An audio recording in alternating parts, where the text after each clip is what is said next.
Ngayong araw ay ipapakita ko sa inyo kung paano mag-delete ng Facebook account permanently. But before we start, baka pwede namang pakitap muna yung like and subscribe, thank you po. Para mag-delete ng account, punta lang tayo sa Facebook. Tapos tap natin itong tatlong line na nasa upper right corner. Punta tayo sa Settings and Privacy. Sunod, Settings. Tapos sa Account Center. Tap ang Personal Details. Then dito sa Account Ownership and Control. Tap ang Deactivation or Deletion. Tap nyo lang yung account nyo. Select ang Delete Account then Continue. Dito, pili lang kayo ng reason kung bakit gusto nyong delete ang account nyo.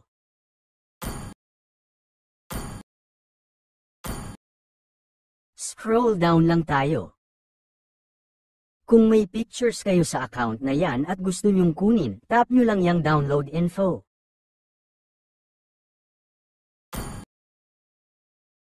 Lagay nyo lang ang password nyo then continue. Tulad ng sinasabi dyan, hindi agad-agad mawawala yung account nyo dahil magbibilang muna ng 30 days bago tuluyang ma-delete. Please lang, pakapag-isipan nyo ng maayos kung gusto nyo talagang mag-delete ng account dahil sa oras na matapos na ang 30 days ay hindi nyo na mababawi yan kahit kailan. Pero kung sakali na magbago ang isip nyo pero natap nyo na ang delete account, pwede nyo pa namang ma-cancel anytime basta hindi lang aabot ng 30 days. Para i-cancel, login nyo lang ulit.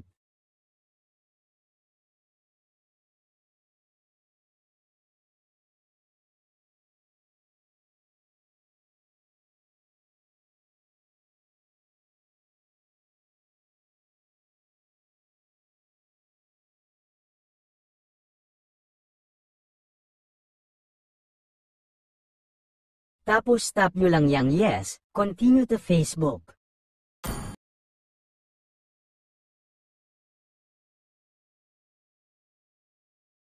At yan, na-cancel na. Ganun lang kadali.